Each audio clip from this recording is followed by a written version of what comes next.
So I want to welcome everybody. I'm Franklin Lefoy. This is Victoria Kearns, and the Young Center of Buffalo is honored and delighted that Stephen Halpern is joining us today to share his music, which features key brainwave entrainment frequencies to deepen relaxation, healing, meditation, creativity, and sleep. Steve is acclaimed internationally as the founding father of New Age music, and he's launched a quiet revolution in modern instrumental music that focuses on creating harmony, coherence, and balance. He's also a Grammy Award nominated multi-platinum selling record artist, composer, producer, researcher, author, and pioneering sound healer. And Stephen's unique orchestration of tone, time, space, and frequency balances the biofield, tunes the chakras to reduce stress and support the immune system. A shift into a mindful state of relaxed awareness and inner peace. For more than 48 years, Stephen's music has been the music of choice for individuals from all walks of life, for healers, spiritual teachers, massage therapists, and corporate wellness programs. Stephen, welcome. Well, thank you, Franklin. And now that you've given my entire speech, we'll get in. So I'll just jump into it? Yeah, please do. Great. Okay, so welcome everybody. What I would like to share with you today is my perspective on how the process of healing and how music ties in with that. The whole field of healing, we could spend many hours just talking about what is healing, but a general perspective that I have always worked with is going back to the etymology that to heal, to make whole. And of course, the word also deals with hail, but that aspect of making whole, very important. Now, most music is not, and there's a couple of main principles we're talking about. We'll be talking about entrainment, we'll be talking about resonance, we'll be talking about intention, that and the state of the musician who's playing the music or composing the music.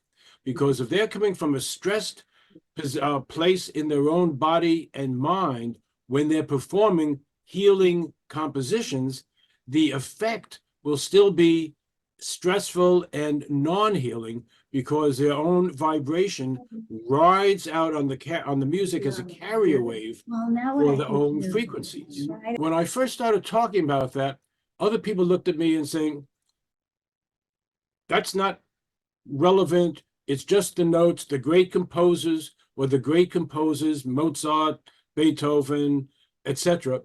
And then along came research by Dr. John Diamond, validating through muscle testing, applied kinesiology, the fact that, and then the reality, if you listen to 5 different versions of a Mozart sonata, or most any classical piece, Pachelbel's canon, some of them should really be called Pachelbel's highly caffeinated canon in D major. In other words, the version that is played varies so dramatically with traditional classical music that to just say a certain piece of classical music is healing when you don't say who's playing it and which version it is, it becomes basically meaningless. But the record companies that were promoting Mozart with the famous Mozart effect or other aspects didn't care about that. They were just interested in selling product. What I was experiencing in my own body was a kind of cognitive dissonance. And it was through a variety, and throughout my life, the presence and the experience of synchronicity on so many levels brought me into a place where I was able to research. Actually, I was challenged to research the fact that people were having different experiences with my own music than they were having with classical music. And that became the focus of my graduate research. Is it possible that the non-structured in traditional Western European context, the compositions that I was coming up with would evoke a state in the listener that even if we don't have to say that the music is doing the healing, the music creates a state in which healing happens. So that takes a lot of the ego out of it for me. It's not like my music is doing it, but I was able to work with scientists, and what we saw was several things different than with most music. The first aspect will just be part of the first little demonstration. I'm going to sing a series of ascending tones, which most of you will recognize. I invite you to feel what you feel in your body. Pay attention to your mind and your breath to what happens in the next 20 seconds or so. So I will sing the do, re, mi, fa, sol, la, ti. And how many of you are holding your breath right now? How many of you could hear that last note and are waiting for the completion of that sequence, the do, the octave? Usually, I mean, right, I often have people sing out that note and say, would you please finish the scale? And what that is we have been so culturally conditioned to anticipate where the music is going, based on the fact that we've been hearing this music throughout our life, that we are constantly in a state of unbalance, of dis-ease, where we are, it's like waiting for the other shoe to drop. We're waiting for the completion of that phrase. If we're holding our breath, we are no longer in the present moment. We're in the future moment, or what I'll call the future tense. I call that little experience the scaleless interruptus demonstration. In other words, and I've seen some other people talk about melodic inevitability, but there's also an aspect of melodic imperialism. When the music is structured in a way that it taps into our predictive analytical modalities, what's also obviously true is our left brain is analyzing the structure of the music. If we're playing chords with the C, F, and G, the sorts of things that P.D.Q. Bach made fun of when he could never finish a song because he's always going from the dominant 5/7 chord back to the tonic. That's all and well and good for most things. When it comes to healing or supporting healing, one of the other key things that I learned early in my career and in the research, and I always cite the great scientist inventor Itzhak Bentov, who was a scientist and medical researcher who was doing the research to show that when you get the body in balance, the body so wants to be in harmony and balance that it'll go and shift certain other vibrational realities to make that happen. So he said, for acupuncturists, for instance, even if you don't get the needle exactly on the spot, close enough will work. Well, one of the things about non-predictive music, which is one of the ways that I have described my music, is that because the brain cannot analyze it in the usual way, and this is for musicians, it's for myself, and it's for non-musicians who are still, as part of the culture that we are raised in, the Western European musical compositional tradition, we are born into this situation where we expect the music to go to a certain place. We're analyzing it. If we're analyzing, we're left brain dominant. And what Bentov and so many of the brainwave researchers said, we want to be balanced in our brainwave. The hemispheric activity is balanced. And for healing, not in the active beta state, which is kind of where we are right now in talking about it, but in a deeper alpha state where the brain waves are slower, and then for even deeper healing, getting into a deep theta state. Alpha is generally defined as 8 cycles per second to about 12 cycles per second. When scientists first started measuring brainwave, the electrical pulsations in the brain, this was a breakthrough, and they first discovered frequencies in the alpha range, and then the beta range a little higher. Theta was harder to measure and is between 4 and 7 cycles per second. And then sleep is down between 1 and 3 cycles per second. So a lot of the researchers started coming out in the 1970s, when scientists would measure the frequencies coming out of hands of healers, it would be very often like Olga Worrell or even Uri Geller would come out at 8 cycles per second. So one of the other healing aspects that comes into play with music is that if the music gets you into a state of either deep alpha or theta state, your own nervous system, your heart, brain coherent patterns kick in and automatically assist you in achieving a more balanced state in your brain and in your whole auric system, in your whole biofield. When I did my first research, I was starting out doing brainwave research, and that was right when Kirlian photography was brought out into the world at a 1973 conference in Moscow. And one of the medical mentors that I had connected with, Dr. Irving Oil and Dr. Stanley Krippner, brought back schematics from Moscow. And they said, if you want to be at the head of the class, you want to be ahead of everyone, forget about brainwaves. Measure the auric field with Kirlian photography. So I did that as part of my initial research, got some great results, which is part of why we're here now. And I found that in talking to the media, basically nobody knew what a chakra was. Nobody knew what an auric field was. And they look at me like I'm from Mars. Brainwaves was still, we kind of heard about brainwaves, but I've been asked on the air, that's very interesting. Do I have a brainwave? And I had to mute my New York sense of humor to answer that.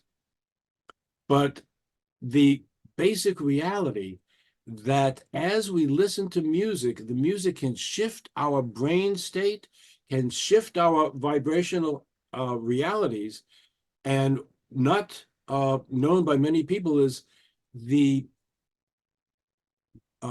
psychological and physical state of being of the performer or the composer is transmitted to the listener using music as a carrier wave for sound, so that if the performer in a recital or in concert, whether it's a violinist or a singer, is uptight and stressful, even if the music itself is healing, it will be undermined. The healing effect will be undermined by the stress that the performer is encoding into the music.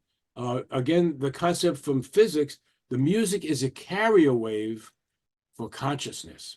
So I believe that as we look at the general title of today's program, part of the healing power of music is that it gets, using the right music, can get you into a state where healing happens, where your own human instrument is aligned and attuned in a higher state of harmony, so that we act as a tuning fork.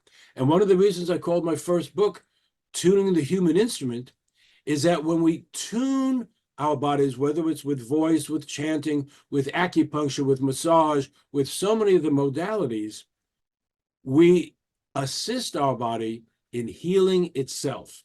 That became one of the hallmark statements of many of the doctors and people in the holistic health field, like the founder of the American Holistic Medical Association, Dr. Norman Shealy, Dr. Gladys McGarry, who's now 102 years old. And these individuals were at the head of their profession in understanding that it's not just what we've been taught or told, but there are deeper levels. And just apropos of synchronicity and the music therapy field, when I first started, people told me, well, you need to take this information to the music therapist because they want to do therapy, or they're doing therapy, and they would love to have music that helps people get into a more healing state. And I brought my new age, non-predictive music, my mindful music, because I am in a mindful state when I'm composing and recording. And they said, we only are using the music of the dead white European composers because those are the masters. And if you read the writings of Mozart or Liszt and many other of the great musicians, healing and relaxation was not what they were composing music for in most cases. And to eliminate the intent aspect of the music does a disservice and sets you up for failure. But speaking about when I first went to the Music Therapy Association and was told, we can't use music like yours, I did the the research, had facts and figures to show them. And of all places, at the Southern Methodist University music therapy department, the head of that department, Dr. Charles Eagle, was one of the most progressive. And synchronistically, since I was just mentioning my most recent synchronistic experience, yesterday evening, as I was repositioning my little Zoom area, a letter showed up on the floor, which I hadn't seen in about 25 years. There was nothing on the floor the night before, and it's a letter from the president of the Music Therapy Association, originally when he met me in 1978, and then sent a letter saying that my book, Tuning the Human Instrument, had come synchronistically into his awareness, and it had changed his life. And he, in turn, tried to bring that more progressive aspect into the music therapy field and the association. And it turns out there were two schools of thought, and ultimately the more conservative wing won. But just the fact that Dr. Charles Eagle was so turned on by the concepts, he said, you know, I've thought about this, that there's more to music than just the notes, that there's got to be some deeper energetic going on, that what I started putting out in terms of ideas and research, because when I did my graduate research, no one had used any kind of biofeedback to begin to understand, how does music make you feel? What are you experiencing when you listen to this music? When you ask somebody verbally, what do you feel? People say a variety of things. In my research, we had people would say, I feel very relaxed, when their biology, when their biofeedback was saying they were actually in a very tense, stressed situation. So one of the other things I learned from my early research, number one, that Liszt Liebestraum number 3, which was our test comparison piece, did not bring people into a deep alpha state in general, was not conducive to a general healing aspect. It was still very much in the mind. And the other aspect of the emotional aspect. And emotions are great. Emotions can be healing. That's not been my focus. And there are tons of books that talk about the emotion, the psychological aspects of music. What I've been focusing on more is the spiritual aspect and the more eternal aspect, in which the music stimulus, and now, of course, in the field of sound healing, that sound stimulus could be Tibetan bowls, it could be crystal bowls, it could be chanting, it could be long drone tones, things that quiet down the left hemisphere. That's such an important principle to understand, that allows your own nervous system to manifest a higher level of its own needs and healing frequencies. Dr. Deepak Chopra's book on super genes, the work of Dr. Bruce Lipton, talking about the biology of belief, all are saying the same thing, is that when you get into a deeply attuned brainwave state, that makes it easier for you to communicate for your own beingness, your own soul, your spirit, your you-ness, for the cells and the DNA to communicate, and for you to establish a higher level of wellness and well-being, of optimal well-being, because this happens naturally. That's part of what Bentov was saying back in 1973. And he invented little devices and machines that can measure things that no other medical inventors or scientists had at that point, which I was, again, having the good karma, good fortune to connect with him because the researchers that I was working with, including Dr. Stanley Krippner, had connected with Bentov, and he allowed us to use his proprietary machinery to validate the healing that was going on with the chakras, that took it out of just a spiritual or a mythological construct into a very hard, definable, scientifically viable frequency analysis. And that indeed, when you get the body into a state of balance, good things happen. So that is a major aspect of what I have been working with, because, and when I get in the studio, I get into a state where, as the technology and the terminology became more relevant years later, in a mindful state, I am not thinking about the future. I am tuning in, getting quiet, and allowing the music to come through me. And I don't know typically what the next notes that I'm going to play will be until I play them. And the great advantage for that also as a recording artist or as a performing artist in concert, because I'm not playing a Mozart sonata or a Liszt etude, the audience doesn't know what the music is supposed to sound like. So if I change a note or play a note that I'm not really intending to play, there aren't critics in the audience who will say, aha, he played a wrong note, as my father was always happy to point out. The concept is, again, of being in the state where we attune to a larger reality. And I believe that is part of, and speaking with some of the psychic healers and speaking with acupuncturists and many medical people, they know, even surgeons, some of them know that what they do gets rid of the offending stimulus or gets the body into a state, again, where healing that happens. You have some of the doctors saying, I'm not a healer. I assist the body and remove something that might be getting in the way of healing, but then we allow the healing process to come in on its own. So having said that, why don't we go to the first piece of music, which would be Deep Theta, Part 1, and listen to about a minute of that and get into a balanced whole brain state.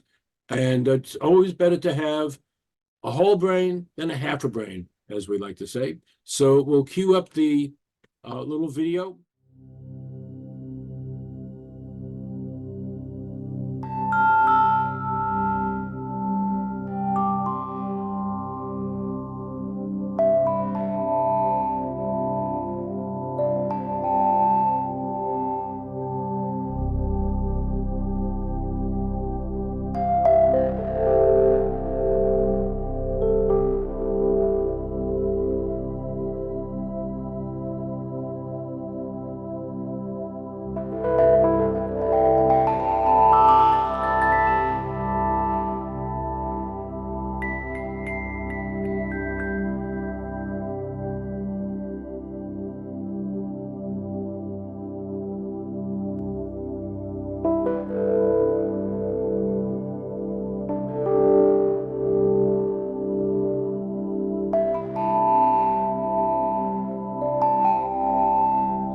Open with the video, or you can close your eyes and just feel what you feel as your hemispheres begin to shift into a higher state of coherence and balance. January 4th, 2011.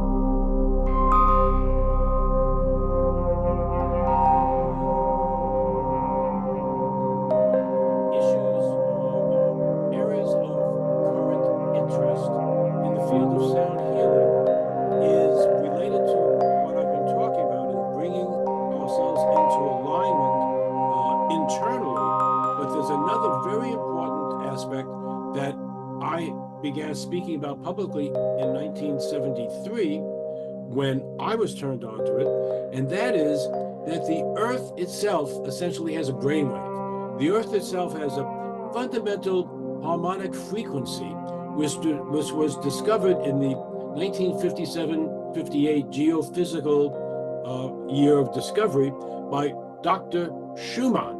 So it was discovered that this frequency is almost like a hum that the Earth has that's created by the reflective layer in the ionosphere and the ground, the air between that's pulsed constantly by lightning and thunder.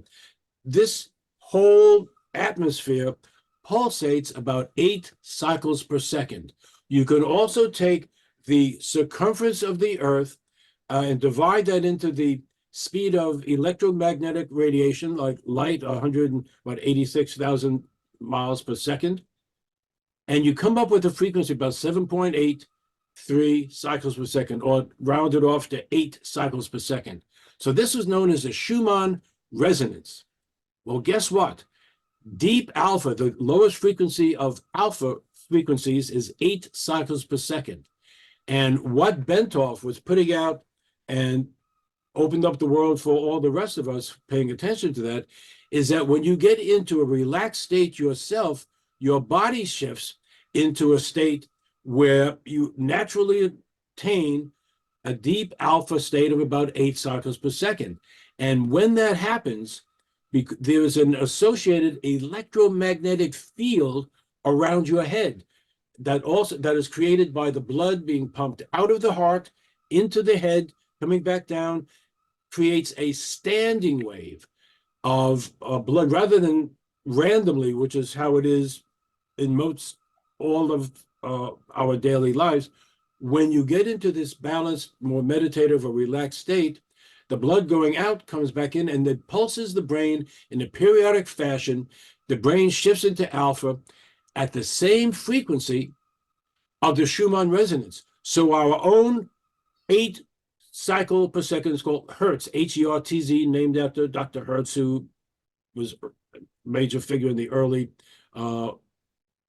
audible research world, of 8 Hertz interfaces and connects with and bioresonates with the dominant electromagnetic field of the Earth itself. And that, I believe, is another major key to how sound can be useful in healing. Again, there are many ways to get into that state. Looking at a sunset, watching the ripples on a lake, watching the ocean, not on a stormy day, but on a and not when it's frozen, perhaps, but when it's a gentle breeze and the gentle rippling, there's a level of visual entrainment as well as the frequency entrainment of being there, being out in nature, in a state of balance. So these are things that humanity has known for thousands of years, that now, since we can't all get to the ocean or a lake or whatever out in a forest right now, we can bring that to us through properly composed music and sound. And that's been part of the basis of, that's why the Tibetans and the Japanese and many cultures have used gongs and Tibetan bowls, which don't record well live, so I'm not going to demonstrate one now. But the beauty of that, again, is that you can't anticipate where the Tibetan bowl is going to go. There's no melody.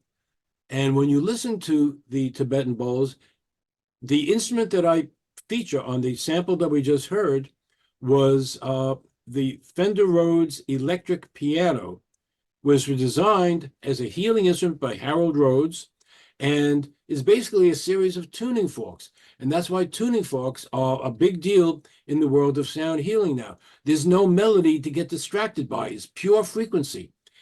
In the demonstration that we saw a little bit but didn't really hear, I take the same notes that I played originally on the instrument, which was tuned to 440 cycles per second. That's the A note, just like in an orchestra. That's standard American, standard worldwide tuning.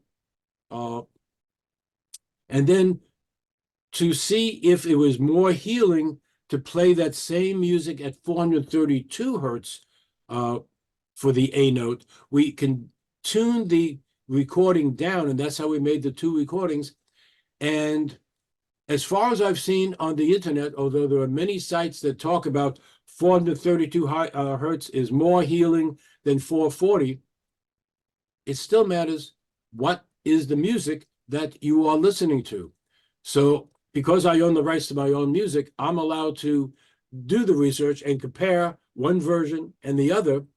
And there's been very little controlled, placebo-controlled double-blind studies to see how many other people find one tuning more healing than another. So you could go on the internet.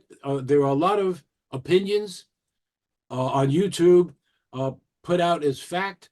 Just the other day, I saw 5 different sites that said the frequency of 999 hertz is the most healing frequency in the universe. And another one that says 432 hertz is the most healing frequency in the universe. And it was like, no, that's not true. And they can't all be the most healing frequency. I mean, it's obvious. But people are allowed to say that, and the FDA hasn't come down on them yet. Whereas the FDA has come down on people, and I know because I was in the room, who say that this music can evoke a relaxation state. Now, I never thought the FDA would come after me and a number of other musicians and producers of those light and sound devices, but in the whole context of the FDA going after the health food industry for making health claims, if you take these vitamins, if you take these herbal supplements, it can assist your healing. If you're not a medical doctor, you can get in trouble. So my consultant said now, in 1993, they were going after a lot of people. I was in a trade, an industry group where we met with the FDA, and I can tell you that it was very shocking to have the FDA guy say, we think you should be out of business. And I said, why? He says, because you say that your music helps people feel relaxed. I said, it does. We have, thousands, millions of people by that point who said the same thing. He said, yes, but you're not a medical doctor, so you can't say that. I said, well, what about when I'm looking at a sunset and I get relaxed and I watching the sunset? You got to bust the sun, put the sun out of business? No, the sun doesn't make a medical claim to be evoking the relaxation state. Well, within a year, Newt Gingrich, of all people, uses, at that point we were told, alternative modalities of healing, and got the FDA to quiet down, and everything was fine for a while. So I didn't have to watch what I said so much. But then last year, the FDA cited some new rules that has caused the health food industry to have to relabel. And when I found out that one of the consultants that I knew 20 years ago was now a leading consultant for FDA label compliance, I worked with her, and she pointed out some words that I should not be using. So I want to make a disclaimer. Nothing I've said today is proclaiming that the music that I do will evoke a relaxation state. You may experience that. I just can't tell you that. I can't make the claim that this would happen. So as long as we're clear, I'm going to give, and hopefully the FDA will reevaluate. But who is pushing for the FDA to make rulings like that? Big Pharma. In 1978, the FDA tried outlawing certain vitamins and herbs and guided visualization and music therapy. And I would joke in my lectures, if you listen to music, as we all did in the 60s and 70s, and close your eyes, what if there was a cop around and said, I think you're visualizing, you're getting arrested? How would they know what you see inside your head? So it was absolutely ridiculous that they would even try to do that, because people have used music for relaxation for thousands of years. They've used it to get into healing states. There are different kinds, whether it's through shamanic drumming or the sound of the bowls, that puts the brain into pause mode. The left analytical hemisphere cannot analyze what's happening when you listen to Tibetan bowls or crystal bowls. And I speak as someone who came from a very left brain background. When I was at the University of Buffalo, my teachers, Jack Clark, and some of the poets and musicians in residence like Robert Creeley, Robert Duncan, would talk to us about attuning and connecting with our muse. And that became a goal of a personal goal as an artist to get beyond just the rules and the exercises and all the theory that I was learning about as a jazz musician, to get to a point where the music plays itself through me. Well, that was all well and good. And I took another major leap when Alan Watts was speaking to my graduate class. And at one point, he's playing a big Japanese temple bowl. He hits it, and I'm sitting about midway back in the audience. There's about 500 people in the audience. And he hits it again. And I remember thinking, okay, what's next? What are you going to do? And it must have been obvious enough, because he looked right at me and said, it appears that some of you do not know how to listen to the sound of a meditative bowl. And he says, I'm going to hit it again. This time, let your mind relax. Listen to the furthest away sound. Again, don't try to anticipate what's going to happen in the future, as we do with most music. Listen to the furthest away sound. That was a transformative moment for me. Number one, I got busted in person in the audience. And number two, I now have, and that began my collection of wonderful Tibetan bowls, crystal bowls, and Japanese temple bowls, some of which I bought in Japan in a Japanese temple bowl store, including one that white people weren't allowed to buy, only Japanese priests. And this was in a secret room that I was guided to when I'm trying all the other ones in the showroom. And suddenly I'm in another room. I hit a bong. I kind of felt like I went out of my body.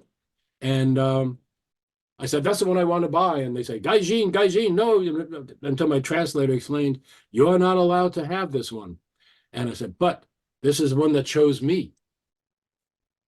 Coming back to what we were saying with the demonstration, the music that's at 432 hertz is a harmonic, a numerical harmonic of 8 cycles per second. So when we deal with octaves and harmonics, we deal with a doubling of frequency. So the theory of why music tuned to 432 hertz could be more healing than music tuned to 440 hertz is because the 8, 16, 32, 64, 128, 256 cycles per second, which is what a C note would be, relates to A at 432.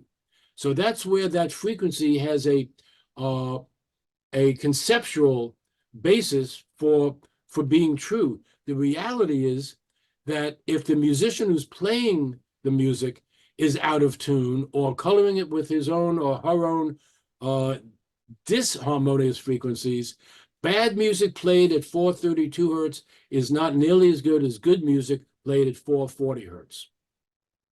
So those are a number of main Yeah, I sure hope so. Okay. Yeah. Well, yeah, very, very nice. I'm curious to hear if you know anything or have anything to share from the, Tibetan and other ancient traditions of meditation who use mantras and the science of yoga. They probably have something to say about, the vibration and how this is enhancing the nervous system. Well, they do. And when before I started hearing this new music and opened up to hearing it and playing it, I was reading books on yoga, about yoga and sound. I was reading Gurdjieff. in 1967, 68, when I was still an undergraduate, Hazrat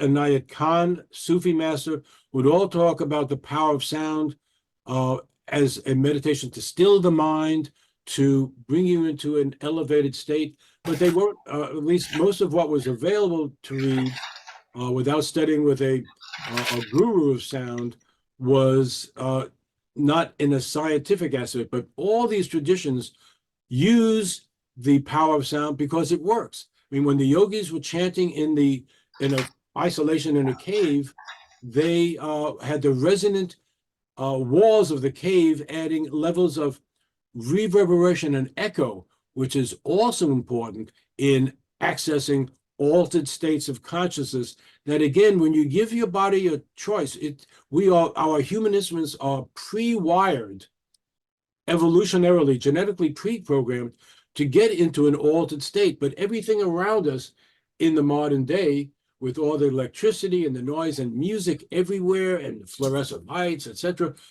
to keep us out of that state.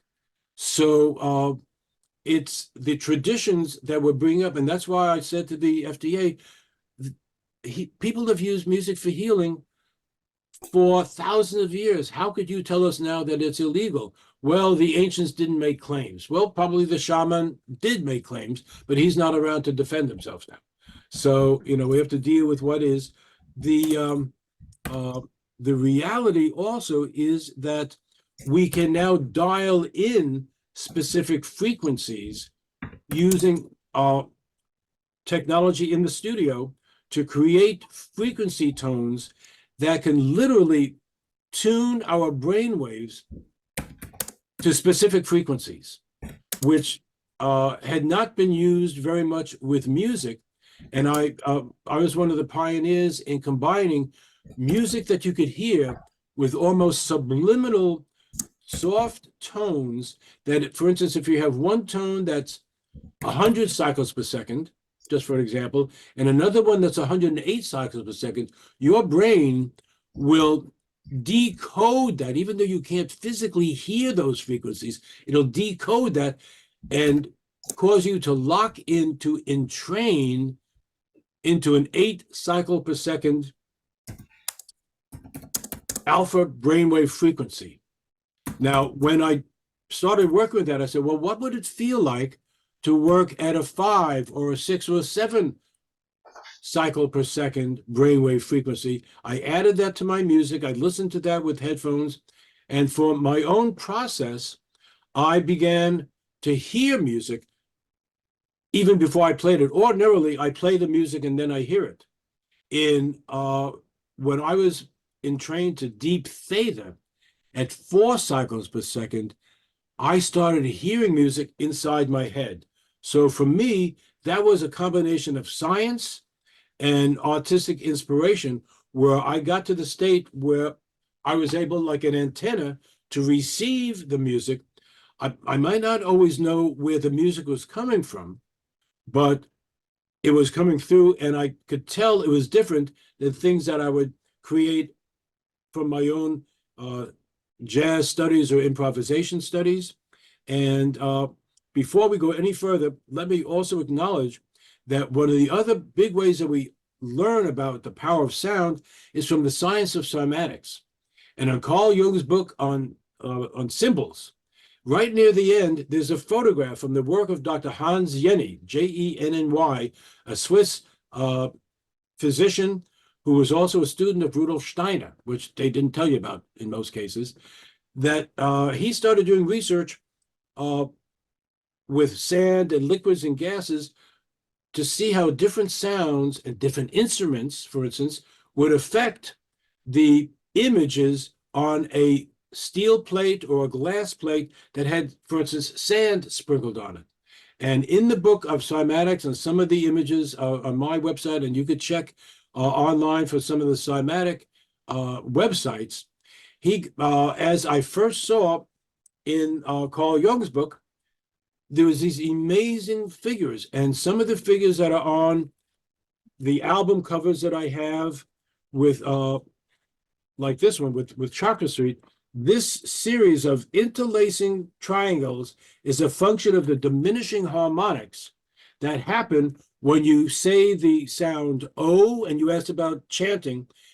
The ancients knew that if you make the O sound, you would evoke an O shape, a round shape.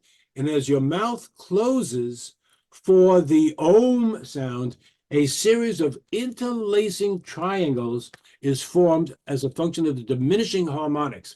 When I first read that, it blew my mind. And this is, well, you see, this is some of the imagery that is part of religious traditions around the world. So they could see this, they knew this was happening. They might not have known that it was a function of the diminishing harmonics, but they knew the imagery. So this is archetypal, it's universal, it's a sound of 1,000, it's like we have a hero with 1,000 faces. We have different names that we would call things, but the reality is, if you're a piece of sand, granules of sand on a disc, and you're resonated by a flute, it's very different than if you're resonated by a violin.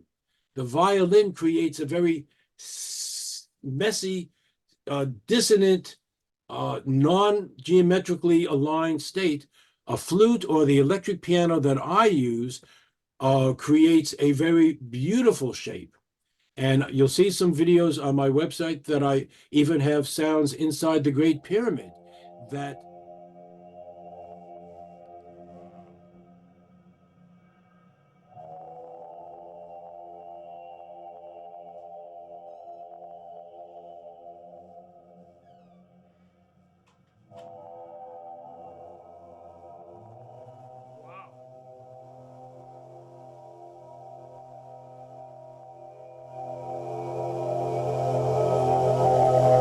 See the ellipse? Oh, yes. Wow.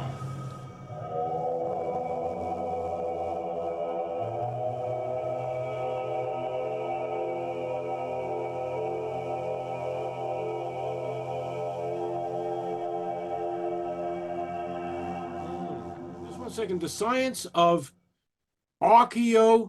acoustic archaeology.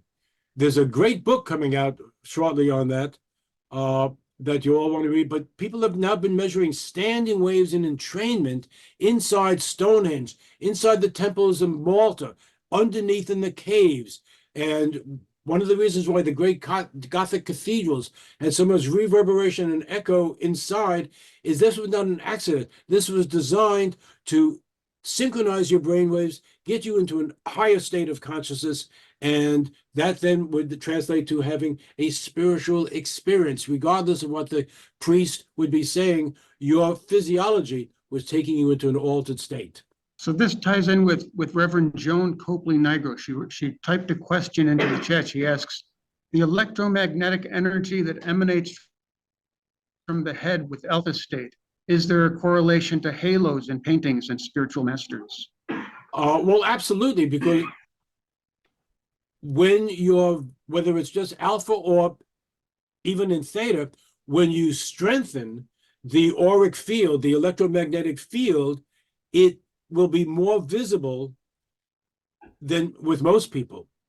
When I was starting out on my own metaphysical journey, when I learned that some people could see auras and they could see colors, I never really got to the point I could see colors, but I could see a light body. I could see a change when I would look around the head of people, but only some people. And some people in my life, it was obviously around spiritual masters like Swami Satchidananda and some others who it was easy to see. And getting in their presence, not only could I see it, but I could feel it. And I could feel myself being uplifted vibrationally. And I remember the first conference when I followed Swamiji on stage. When I came off, people said, you know that you're glowing? I go, no. And they could see a glow around me that was transmitted from him, which is Shaktipat. But I wasn't a disciple. He was just a wonderful being. He said, I love your music. And what a blessing. And he was a lifelong fan of my music. So that was more important to me than any critic in any magazine. because I know that if it's working with him, it's tuning in on a high level. So, but yes, that's why auras were depicted as these halos around people. It's a higher frequency, and with the higher spiritual beings, it was visible to everyone. With some beings, there's only some people. In my life, sometimes my vibratory reality shows me somebody that I'm supposed to connect with because I can see or feel their aura.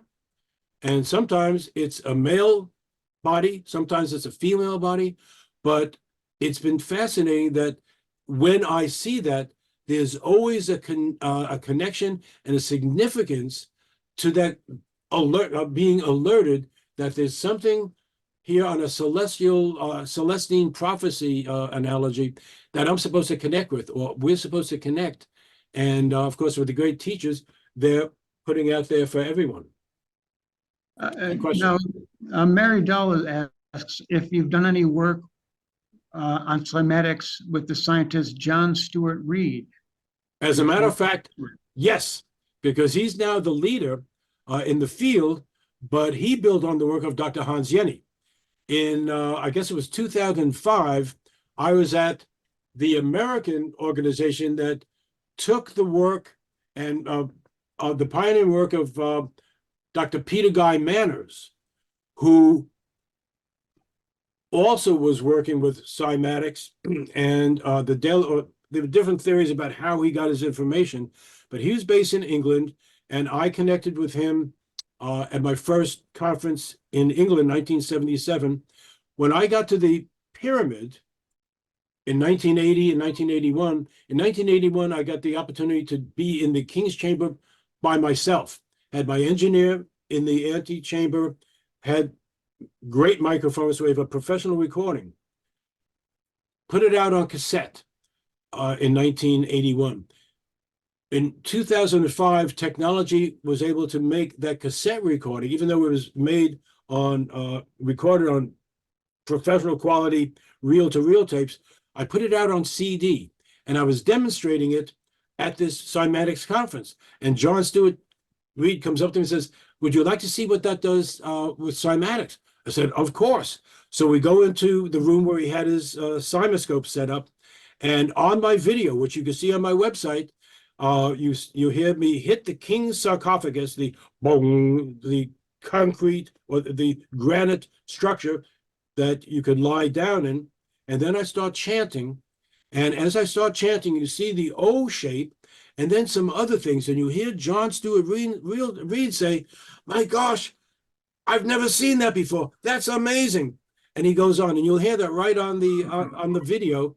And that's, I think, of all my videos, one of my top 3 most watched videos, but it features John Stuart Reed, who's doing some amazing work right now. He has a series and programs that have just been out on the Shift network, so his teaching is going out into the world in a much larger way. So yes, I'm aware of much of what he does, and he's continuing to explore new realities. I studied with him. I took 2 Shift network courses with him. Right. And I've talked a lot back and forth with him. So I love it that you 2 have connected, and that you had an inspiration on him. Thank you. Absolutely. And as I pointed out to him at one point in one of the lectures he was giving, he said, based on his preferences, he says, grand piano is the most healing instrument. Well, I have a lot more research that says, no, it isn't. And I have now basically 50 years of research that says, no, it isn't. And the experience of millions of people. And that's why I was guided to use the special kind of electric piano that I do, which is the Rose electric piano, which is essentially, again, a series of tuning forks played with a keyboard. And that was the sound that I heard in my head during a deep meditation in a sacred redwood grove in late November 1969 that changed my life, because I didn't know what instrument was. I didn't know what it was. But for me, since I generally have not remembered a lot of my dreams, and for many years didn't think I dreamt and thought I was an anomaly with that. I just found out I don't remember them or go somewhere else. But when I started hearing that music for one of the few times in my life, I heard the phrase, "This is the music that you've been trained to hear. That's a modern analog of the healing music of the ancients." Because we cannot hear what Pythagoras was hearing. We could not hear what was being sung in ancient Egypt, although many of us have had past life readings that said we were working in ancient Egypt in the temples. What can we do right now? What can we share with the world? And I was told that what I was hearing needed to be shared with the world. Now, at that point, I'm basically a jazz trumpet player, just finishing undergraduate. I have no money. I certainly have no information about how to even do research, let alone access to any biofeedback. And synchronistically, within 2 weeks, I meet two of the leading scientists in the world who know about brainwaves and have access with Dr. Stanley Krippen to brainwave measuring devices that take my life into a completely new dimension. And in that research, I am told, now that we have evidence, scientific evidence proving, you need to share this with the world. And again, I'm a musician. I don't know anything about being interviewed or communication or promoting a new form of music to the music industry that says, where's the beat? Where's the melody? Where are the words? The Grammys will be on TV and happening in a couple of weeks. They always talk about the healing power of music, but the music they talk about is the healing power of music to bring us together, to have a unified experience, but it always has words. How many instrumentals do you ever hear at the Grammys? A classical piece, a jazz piece maybe, but none of the hip hop or rock or rap or that's not what they're interested in, which is all well and good, but listening to any of that music doesn't have the same effect on the subtle anatomy, on the subtle levels. Now, on the other hand, what does happen, and this is another very important concept, is that when an audience or 100 million people are watching the Grammys, all our brain waves will be synchronizing and aligning to the same stimulus. So even though it's doubtful that it's going to be 8 cycles per second, many times there will also be a deep heart resonance, particularly with the evocative words and some of the performances that go on. So we're having a shared vibrational experience. And that brings us back to what was going on in ancient Greece at the rites of Eleusis, where the audience was taking, ergot of rye, which basically was LSD in a natural form. They would have visions, but not just visions, they would have the same vision. And that's been, of course, kept secret from most traditions. Jack Clark in Buffalo, in our classes, he was proponing that with Charles Olson, and some of those teachers were early on putting out the work, and then with Gordon Wasson and the traditions of group experiences of altered states of consciousness. And we don't know what the music was that they were listening to. But what I heard in my head that day, when I first heard this instrument, I said, that's what I heard in my head. Now it was invented. It was now available to be bought. I sold my extra trumpet and guitar, went out and bought it. My life changed because I can now entrain my brain. I can now create an altered state for myself within seconds without any drugs or stimulus or anything, just naturally by the sound. And that is why that instrument has been so central to me. When I do use piano, I do certain things to make it smoother. Again, the word piano in Latin or in Italian meant soft, but piano is known as a percussive instrument. And if you listen to many of the performers, they strike the piano in order to get a brilliant tone. And that's what the reviewers say, oh, this performer creates a brilliant tone. They're not interested in soft and mellow. But if you listen to my grand piano recordings, we modify the EQ, the attack, and we add reverb, and the sound is very mellow. My album, Mindful Piano, is the greatest example of that, as well as some of the other ones. that we could transform it. But as a tonal instrument itself, it's more like a violin. It creates scattered imagery. Some of the cymatic imagery in the smoke-filled chamber with a violin, it's looking very dissonant. 30-second side note, I presented those slides of the cymatics from the cymatics book by Hans Jenny at the Music Therapy National Convention in 1985, when I was one of the keynote speakers, and I show the images of a French horn and a violin. And I say, which one do you think, audience, which one do you think is the violin? And 95% of the hands go up for the one that has very smooth images in the smoke. And I said, great, you're all wrong. The violin creates disturbances from the harmonics of that vibrating string. It's not consonant. It creates the dissonance in the smoke. So who gets up, goes, ruff, and storms out? The president of the Music Therapy Association, Dr. Helen Bonney, and she says, I'm a violin player. And then I do my next line, and I said, and you know who has the highest mortality rate in the orchestra, according to the figures? Oboe players. And then she says, that's my second instrument. I said, well, don't blame me. I'm just a messenger. I'm giving you, the facts of other researchers. But oboe, if you think about it, you have to squeeze your face, you have to purse your lips. It's a high stress instrument. Trumpet also. I mean, one of the great advantages of kind of shifting off from trumpet to keyboard is I didn't get a hernia. I didn't have an aneurysm from playing too hard or too high, hitting some of those high notes that I once or twice on stage blacked out and fell down after hitting a stratospheric note like Maynard Ferguson. So the instrument, how it's played, all makes a difference.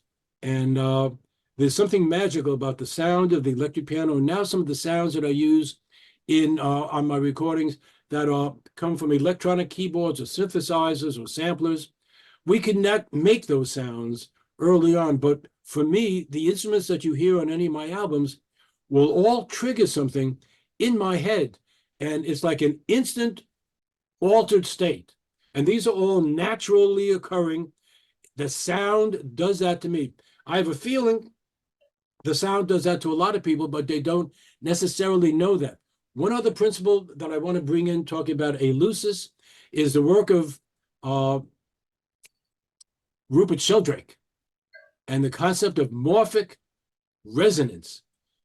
With an album like Chakra Suite and Deep Alpha, because so many people listened to it because it was a Grammy-nominated album, and Chakra Suite, which has gone around the world and has attuned chakras of people in China, in Japan, in Nigeria, South America, throughout Europe, regardless of the culture, that this creates a habit in the morphic resonance of the Earth's biofield, so that when we listen to one of these albums, we not only have our own experience of immediate harmonization of the hemispheres and the chakras, but we tune into the experience of so many other people who've had that experience, which accelerates the benefits and our going into an altered state, a light altered state.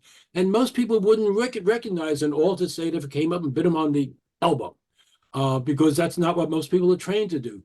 Part of my training was to recognize, because having very little money, anything that I could do on my own by myself without having to buy, some other substance or some other plant ally or something else, if I could do it myself, I was a happy guy. When I learned about reducing my own stress through biofeedback and not having to go to a doctor's office, I could do this myself, and I could do it in a matter of seconds.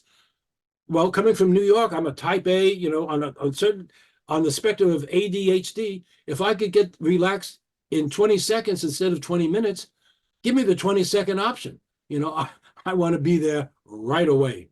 And that's part of, I believe, I got involved. Yes. We have another question, and that Yes. was, can people contact you? Yes, probably the simplest way to do it is info@innerpeacemusic.com. Okay. And Info at my assistant, innerpeacemusic.com. Diana, will forward that to me, and then we'll both have a record of it. Yes, and I look forward to other questions after today as well, because things will come up. In fact, if you program yourself and suggest yourself tonight that you will dream of some other questions or dream of some other breakthroughs that might happen for you, particularly if you listen to some of this music, but even just on your own, pay attention, be open to that still small voice or that subtle response, because typically spirit doesn't hit you on the head and say, or your higher self or your soul, whatever you want to call this essence, our spiritual essence, and say, now pay attention now, this is important. It'll be, subtle. But if you know that that's a possibility, you're more apt to perceive that and then be able to write it down.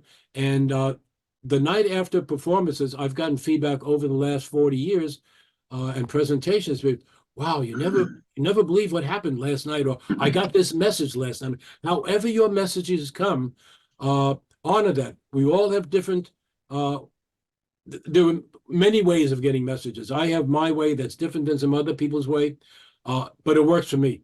So yes, please feel free to contact. Here's a question. When I'm looking at water and I'm seeing the pattern of ripples, or I'm looking at the sky and I'm seeing the pattern of waves of clouds, am I Right. seeing sound? I don't think so, but what you're seeing relates to what's called the Ganz field, G-A-N-Z effect, that because it isn't something that you could recognize, it causes your brain to shift into typically an alpha state, and because you're not focusing on a left brain, it immediately is hemispheric balance. One of the great meditations in American Buddhist teacher Lama Suryadas, he has a little thing in one of his books on awakening to the Buddha's heart. He talks about the beach chair meditation. Go to the beach, sit in a chair, look at the ocean waves. I said, that's it? I'm a Buddhist. Okay, I do that all naturally.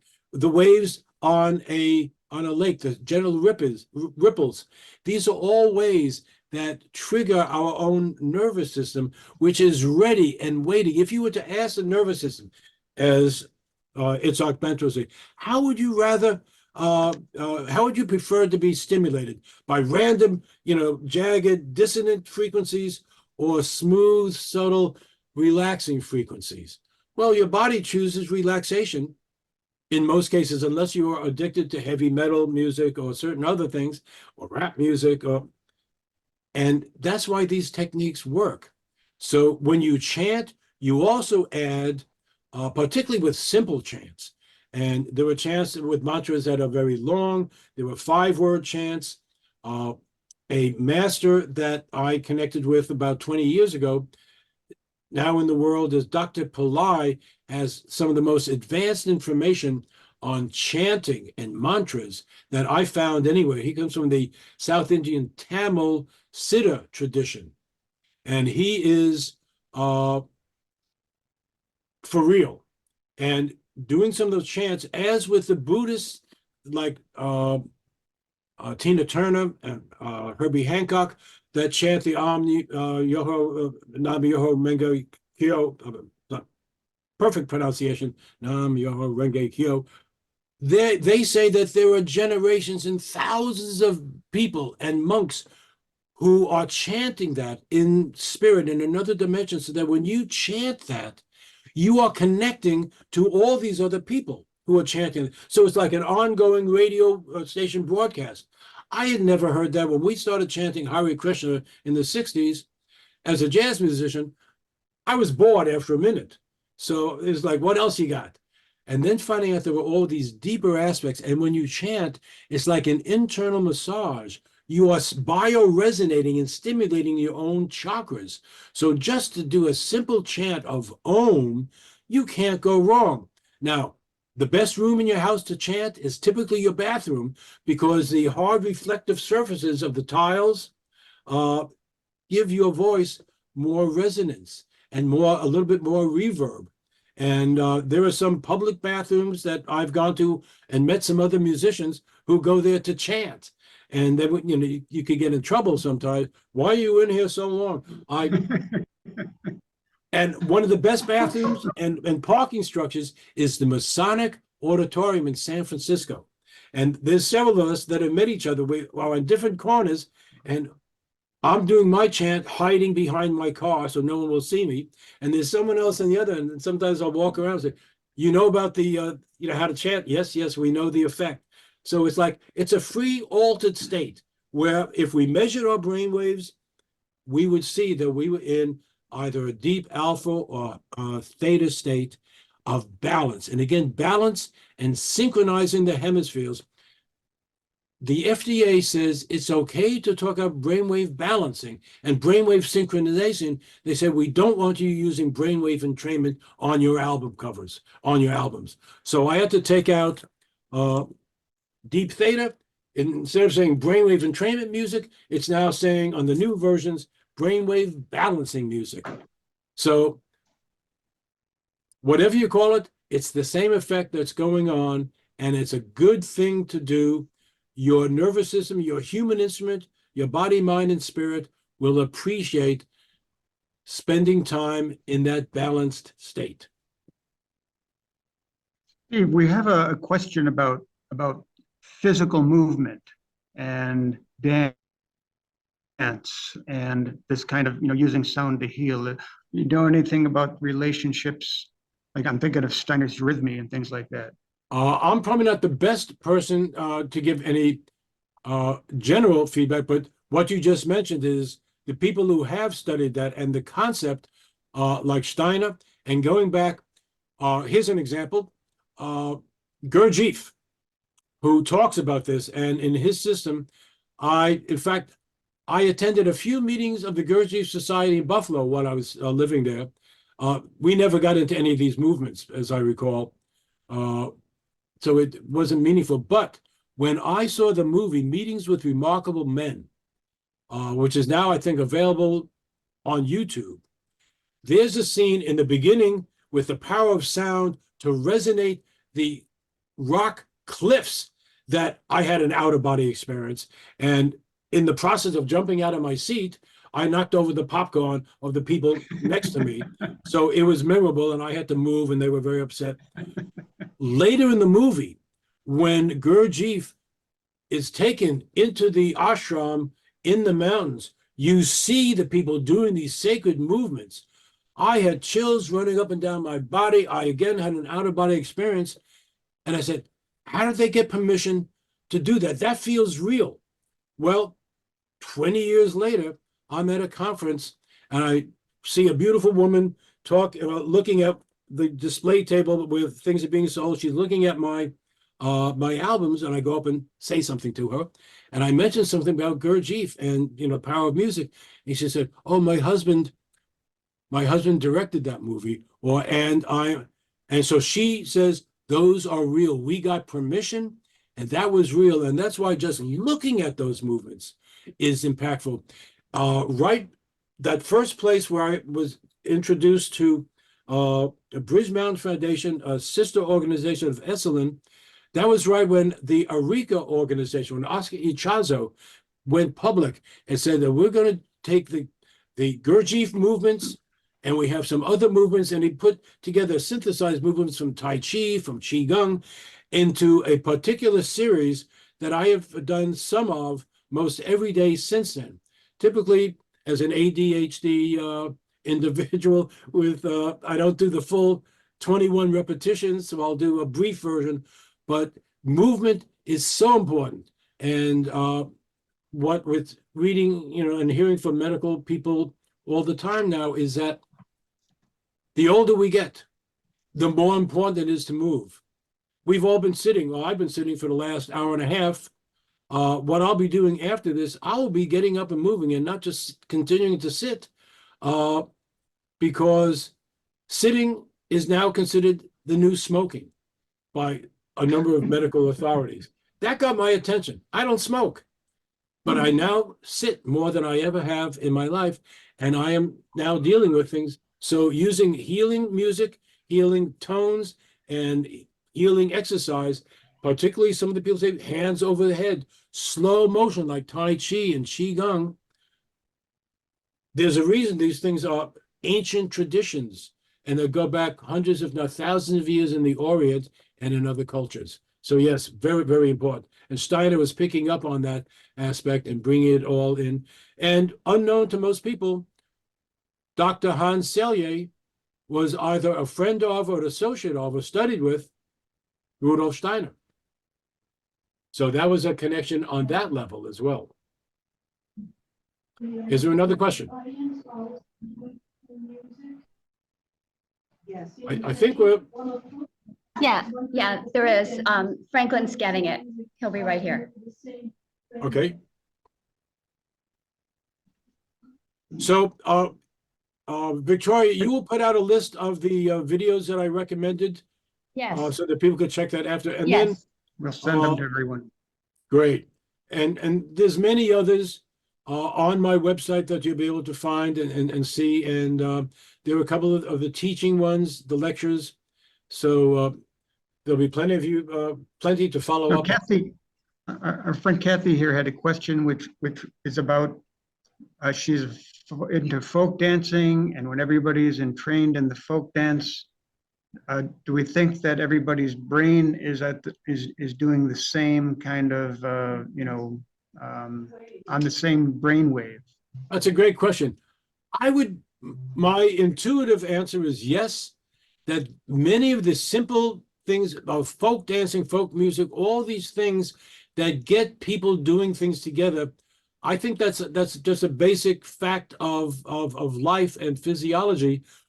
Well, that certainly when you have the shaman and all in Native American culture where they're stomping their feet all together. Obviously, all the heartbeats are together. So when we got all these people moving together, I think that is an unexplored phenomenon that should be explored, that so many of the things that have been used traditionally, there's a reason that they have been used. They work. The people wouldn't know, oh, when I do this folk dance, I'm in training with this, who was thinking in those terms? But when we go deeper, say, aha, that's why that was happening. I know in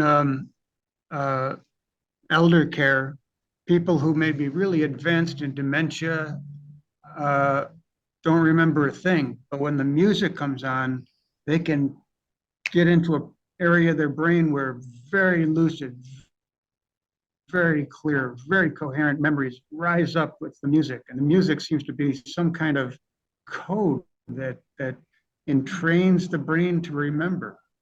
Or it goes into a certain place that because music is a sound, so I've been told, is the last thing to go when we're making our transition out of this life. Wow. And it's apparently one of the first things, since we're not seeing a lot when we're in utero, but we could hear things. I think that is a very valid concept. Somebody recently told me, not somebody told me, but I heard somebody say that the actual translation of John is, in the beginning was the vibration, not the word. In the beginning was the vibration, and the vibration was with God. The vibration was God, the creation.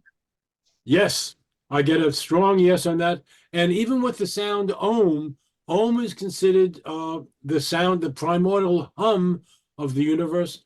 I've seen some physicists say that is the sound that the hydrogen atoms make if we could hear them. So there's so much that we're now finding out about things that always were. But that's why Om is, or that O sound with the M sound is part of so many mantras. Amen, Aum, etc. It's through, if not all, most cultures, because everyone tuned into the fact that when we make that sound, something special happens.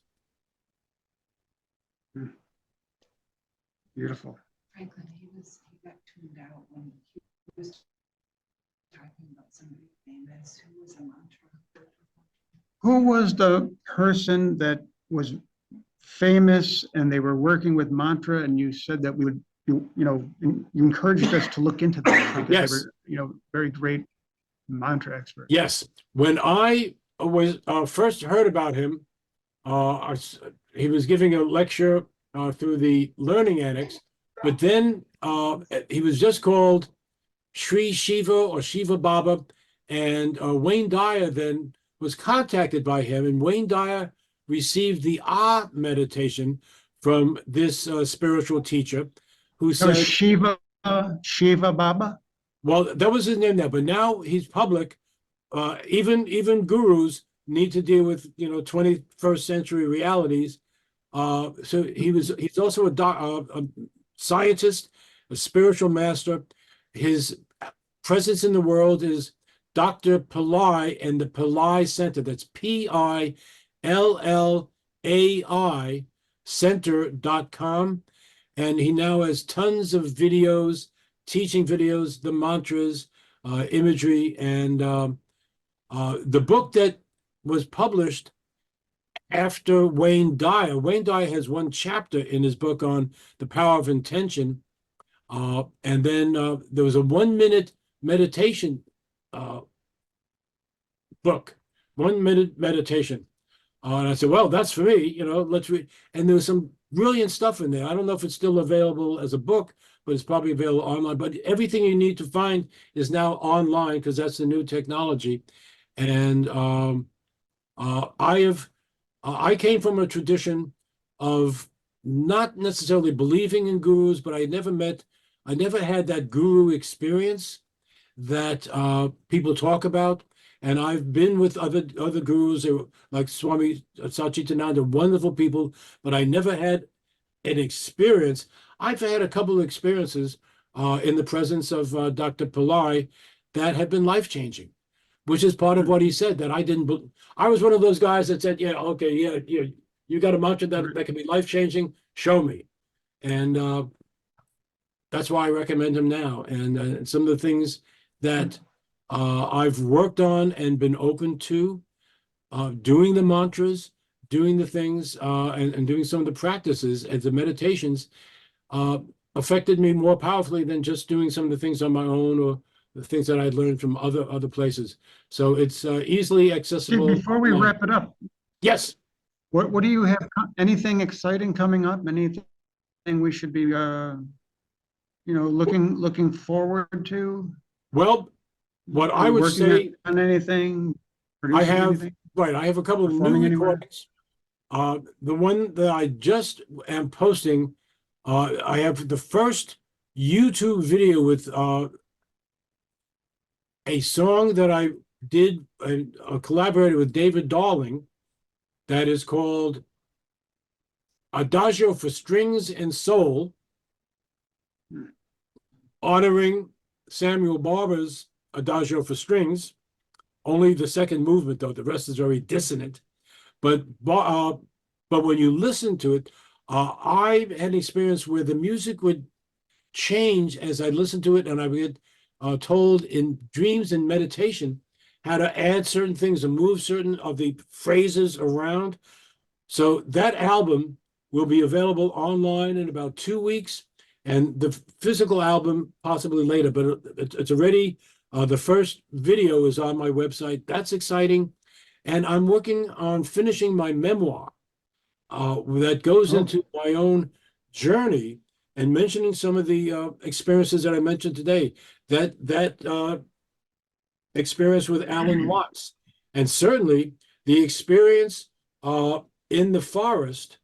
But for me, going back to my experience at the University of Buffalo, sitting in with a jam session with some incredible musicians was the first time that I experienced the trumpet playing itself, because that's a tough instrument to play. You got diaphragm support, embouchure, and that started me on a lifetime search for how does this happen? And then how could I get back and do it again? So that to me has been exciting. And working on this memoir, I remembered a whole lot of things that I forgot about, including some of the not so good things. But, so I'm going to have to, unfortunately, wrap this up. And I just want to thank you. This was absolutely fascinating. I really apologize for the technical glitches and the just frustrating inability to look at the videos and things, but we're going to get all that out to everybody that that has attended here. Great. And we will be, looking for your videos on YouTube. And I hope you come to Buffalo. Yeah. Come on back, Yes. take a look. Yes.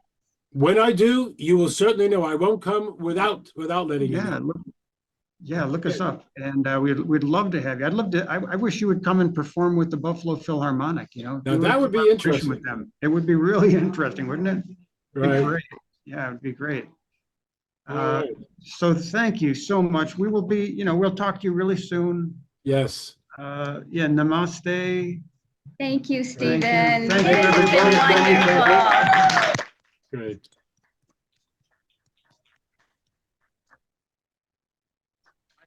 I wore out Spectrum Suite back in the 1970s. Well, buy a new one. Yeah. So thank you. Very, very nice. You're welcome. Thank Pleasure you. to have Okay. here. Thanks now. Bye for now, everybody. Stay Bye, tuned. everybody. Bye. Bye-bye.